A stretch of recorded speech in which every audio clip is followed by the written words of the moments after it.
Right now at noon, Amazon plans to open a new distribution center in Beloit. An update on the fast-moving timeline for the project. And state Republicans explain why they want to pass a resolution signifying support for the F-35 jets coming to Truax Field. From the Channel3000.com Alert Center, this is News 3 Now at noon. Good afternoon, everyone. I'm Mark Kane. Thanks for tuning in to News 3 Now on this Tuesday. Sunshine, a little warmer out there today. Let's head over to the Weather Center. Meteorologist Dave Caulfield has a look at your first alert forecast. Hi, Dave. Hey, Mark. The fabulous fall weather continues across southern Wisconsin with lots of sunshine. Temperatures already back up into the 60s. Madison, that's what we're looking at right now. Lots of blue sky on the WISC-TV Skycam. We're up to 65 degrees, south wind at 11 miles per hour. That dew point comfortably in the low 40s. Some other temperatures already in the upper 60s in Janesville, 64 in Waukesha, 70 in Boscobel, and 66 in Platteville. So wind speeds are a little bit gustier than yesterday, but still shouldn't be too bad. Out of the south today at about 5 to 10 miles per hour, gusting closer to 15 in some spots. But really not too much to complain about once again with temperatures in the upper 60s for highs. We'll see those temps fall once again through the 60s and 50s into the 40s to start off our Wednesday. After another day of sunshine tomorrow, big changes on the way for the weekend. We'll go over those and fine-tune that forecast in just a few minutes. We will enjoy today. Yes. All right, Dave, thank you. Top in our news today, Amazon plans to build a 1 million square foot distribution center in Beloit. According to the Beloit Daily News, it'll be located on the southeast corner of Collie Road and Gateway Boulevard, the intersection there, across from the Staples Fulfillment Center. Construction starts next week, and it's expected to be completed by September of 2020. Wisconsin has 2 other Amazon fulfillment sites. The Kenosha site has generated 3,000 jobs, and an Oak Creek location that's still under construction, supposed to create 1,500 jobs. At the state capitol, Republican lawmakers are encouraging support for a resolution supporting new F-35 fighter jets at Truax Field. An environmental impact statement says noise from the jets could render more than 1,000 homes uninhabitable. Republican lawmakers have crafted a resolution supporting the jets, saying they'd keep Truax from closing, preserving jobs, and the field's economic impact. The 115th, the men and women of the Air National Guard, they have stepped up to the plate over the years. The Air Force looked at them, their fellow peers said, yes, you have earned the right to fly the F-35. And as elected officials, it is our responsibility to show our support for those men and women.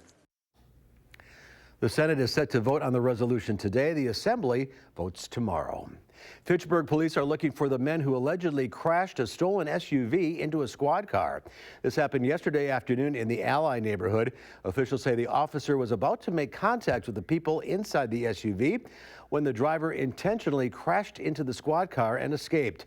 Police are asking people to look out for a white Audi SUV that would have damage on the front passenger side. The FBI is looking for help solving the crimes of a man they say is responsible for more deaths than any serial killer in U.S. history. 79-year-old Samuel Little confessed to 93 murders, strangulations that took place between 1970 and 2005. Little hand-drew victims from memory. So far, law enforcement has verified 50 of the confessions, but want the public's health in dozens of other cases. Some bodies went unidentified and their deaths were never investigated. Little was convicted in 2014 and is serving 3 life sentences in California for multiple killings. Wisconsin Senate Majority Leader and candidate for Congress, Scott Fitzgerald, is standing by President Trump, saying he believes the impeachment inquiry is a political witch hunt. On Capitol Hill, the State Department notified the U.S. ambassador to the European Union that he would not show up to testify before Congress. In a tweet, President Trump said Ambassador Gordon Sondland would be testifying before a, quote, totally compromised kangaroo court. House Intelligence Chair Adam Schiff says blocking a key witness is, quote, strong evidence of obstruction, and House Democrats will issue a subpoena in response. The Supreme Court is hearing arguments today in 2 landmark cases for LGBTQ rights. The cases will determine if it's legal under existing federal law to fire an employee based on sexual orientation or gender identity. Natalie Brand is at the court with the latest. Police cleared 2 suspicious packages at the Supreme Court as the justices began to hear arguments in closely watched cases concerning LGBTQ rights. Civil rights, now! Demonstrators from both sides of the debate gathered as the session got underway. This is about the American dream. It's about having the freedom to own your own journey. One case involves Gerald Bostock, who says he was fired as a child welfare services coordinator in Georgia after joining a gay softball league. I mean, it's 2019. We shouldn't have to be having this conversation. But that's why we're carrying our efforts to the United States Supreme Court. Tuesday morning's oral arguments also involve a skydiving instructor in New York, Don Zarda, who said he was fired after telling a client he was gay. The question for the court to decide will be whether Title VII of the 1964 Civil Rights Act extends workplace protections for sexual orientation and gender identity. The gender identity case involves Amy Stevens, who tells us she was fired from a Detroit area funeral home after telling the owner she was transgender and planned to transition. I guess the thing that hurt most was they never even wanted to see the transition. Attorney John Birch represents the owner of the funeral home. He was applying a sex-specific dress code that the federal government acknowledges is completely lawful. The court is expected to issue its rulings in the spring, a first sign of how the new conservative majority will approach gay rights. Natalie Brand, CBS News, the Supreme Court. And even after the ruling, the legal fight will continue for the plaintiffs. If the Supreme Court rules in their favor, they still have to go back to court in their home states to have their cases reconsidered. Dick's Sporting Goods has destroyed more than $5 million worth of assault rifles. CEO Ed Stack says the company turned the weapons into scrap metal. The move comes after Dick's made the decision last year to stop carrying the rifles following the mass school shooting in Parkland, Florida, that left 17 people dead. The company sold the shooter a shotgun, even though it wasn't the weapon used in the shooting. That largely impacted the company's actions. There's more to come on News 3 Now at noon. Up next, we'll see what Howard's working on in the Mr. Food Test Kitchen. Is there really some guy named Joe who was so sloppy they named a sandwich after him? If that's the case, what's next? The sloppy Howard? Smart home.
The other day, I was doing a bit of research to see if I could find out who invented the Sloppy Joe sandwich.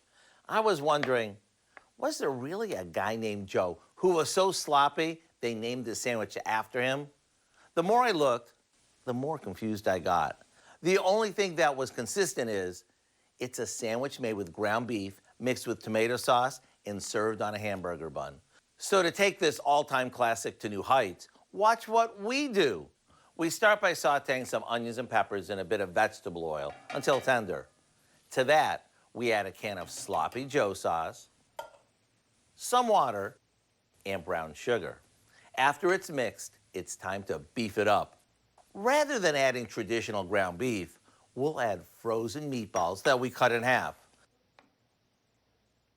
The meatballs make this a bit chunkier and gives you something to bite into, while the sauce brings back all those memories from your school cafeteria. When you serve this up in a roll, it's one of those recipes your family will want you to add to your weekly dinner routine. It's that good. To get the recipe for our Sloppy Joe meatball sandwiches, all you have to do is visit our website. Now, we may never know who the real Sloppy Joe was, but let me show you the way this was meant to be eaten. Keep your hips back and your arms positioned like this. Then just go for it.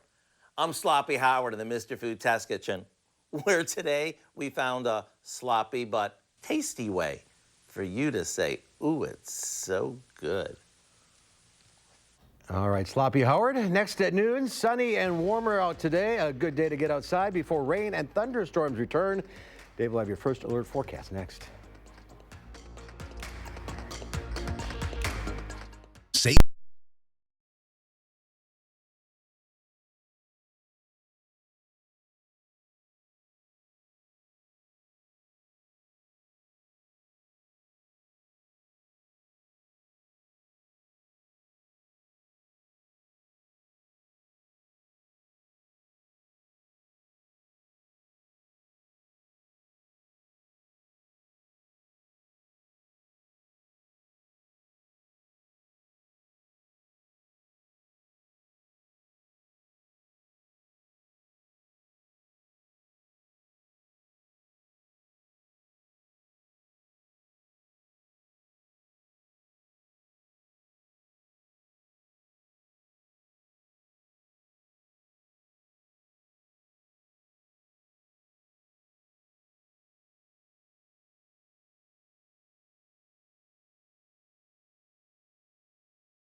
A ruling stands that Domino's can be sued for their website being inaccessible to the visually impaired.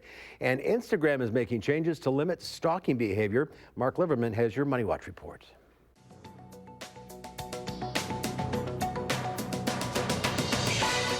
The The federal budget deficit has reached a 7-year high for 2019, according to the Congressional Budget Office. It now stands at $984 billion. The budget gap has grown every year since 2015, but is now $205 billion higher than it was in 2018, a 26% spike. The Hong Kong Stock Exchange has pulled out of a $36.6 billion bid for its London rival. Hong Kong said it couldn't pursue an acquisition without input from management of the London Stock Exchange, whose board had rejected the approach. Hong Kong hoped the takeover would strengthen its flow of capital between Eastern and Western markets.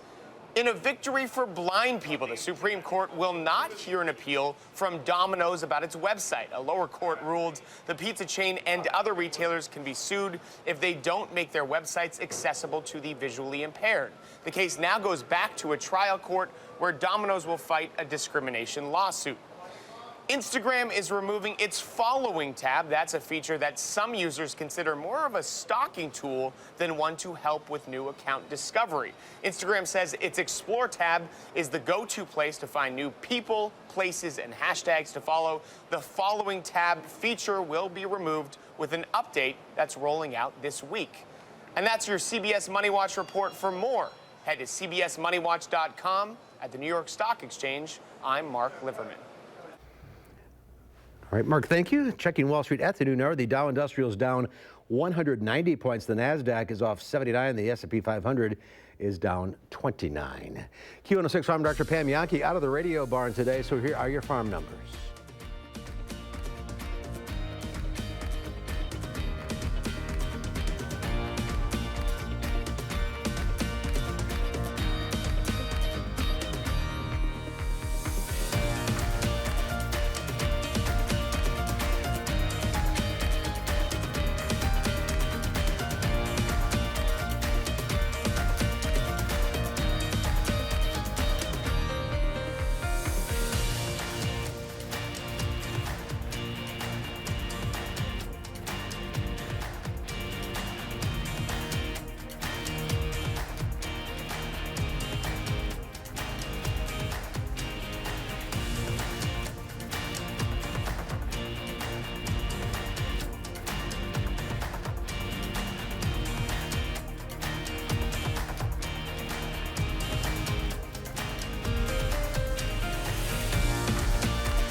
Time now for the weather. Here's Dave with your first alert forecast. Well, Mark, after a busy first week of the month, I think Mother Nature is now in her nap phase because we have nice weather across southern Wisconsin, high pressure off to our east, which is continuing to dominate our weather pattern. But hold on tight, folks, as we get into this weekend, because a powerful low pressure system on the way will really shake up our weather pattern for the much cooler into Saturday and Sunday. Madison and the Edgewater Skycam will enjoy this nice weather while we have it. Already in the mid 60s with plenty of sunshine.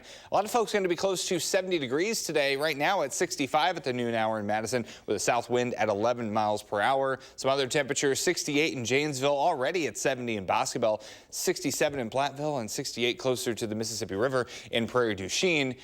Temperature change over the last 24 hours. So we're running a little bit warmer than this time yesterday, about 3 to 5 degrees warmer, especially across southwestern Wisconsin, helped by that southerly wind on the backside of that high pressure system, which will remain here for the next day to day and a half, keeping our weather on the pleasant side for today and for tomorrow. Not too many clouds to come by until we get into Thursday. Our high temperature trend, we are comfortably in the 60s for Wednesday and Thursday. Into Friday, yes, technically we're in the 60s, so when we go back and look at our high temperatures over the month of October, in the future sometime, yes, it will say 60s, but a lot of the day is going to be much cooler than that, right around 50 degrees. So that's a little bit deceiving. That's probably going to happen pretty early in the morning. That cold front comes through, and look at what it does to our temperatures. In the mid 40s, that's wishful thinking, mid 60s. No, mid 40s for homecoming weekend at the UW.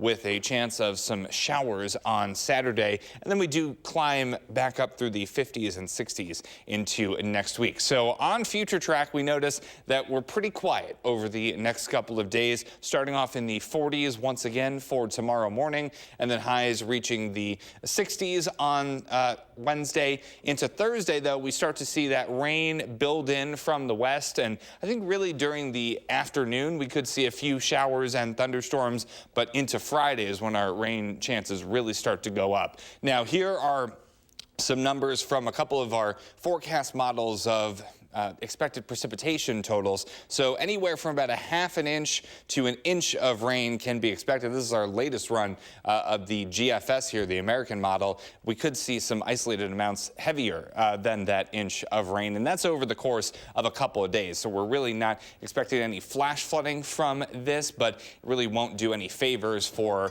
folks still dealing with flooding from our very soggy September and very active start to October. 7 to 10 day forecast is showing some nicer weather on the way for next week. Temperatures climbing through the 50s and 60s. But this weekend is not looking pleasant. No. The next couple of days are pleasant, so we'll focus on the forecast half full option, with it being nice and near 70 over the next few days. And all liquid precipitation. All liquid as of now. Nothing We'll frozen. keep you updated. But maybe some snow out west, I guess. Yes. All right. Keep us posted. Okay. Thank you, Dave. Next at noon, Dr. Jim Orvik is here from the Oregon Vet Clinic, taking your pet questions at 270-9933. We'll get to your calls right after this.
Dr. Jim Orvik from the Oregon Vet Clinic is here, taking your calls at 270-9933. Good to see you again. That's good to be here. It's getting a little cooler out, but we still have to worry about fleas and ticks. Oh, yeah, until the first frost. And mosquitoes? Mosquitoes are, yes, exceptionally bad, and yeah, they found some West Nile virus in this county, which is horses and things get that, and people.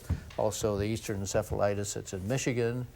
I don't think we've had it here yet, but it comes from not vaccinating horses. And that's killing people. Yeah, horses too. Yeah, so keep up with the heartworm and the flea and tick. All of the mosquito, anything to prevent. Yeah, all of those. Good hard frost will help. That's right. The frost is good, but we're not looking forward to it. Let's get to the phones. We'll start with David in Fitchburg. Hi, David. Hello. Hi, which question? Well, we have a 1.5-year-old Maltese male dog, and in the last few months, he's just started barking incessantly, and we just can't seem to control it. Barking at nothing? Just barking at nothing, exactly. Just bark, bark, bark. Yes. I'm wondering, I mean, dogs bark, but if it's incessantly and he just doesn't stop, it's almost like some kind of mental, I've seen dogs with seizure conditions that part of the condition is barking, and I'd get him to the veterinarian and neurologist to check it out. Might be a medical issue. Could be, or congenital or genetic or something. 1.5 years, that's pretty young. All right, Deborah from Madison. Hi, Deborah, what's your question? Hi, I'm calling about my son's cat. He's had about 2 months, and it's a little over a year old. It's been pooping in the basement, not upstairs, and it still goes in its box also. So what's the problem? Well, if the cat had been all trained and all of a sudden is not trained, pooping somewhere else, it means something's wrong with either the cat or the litter box.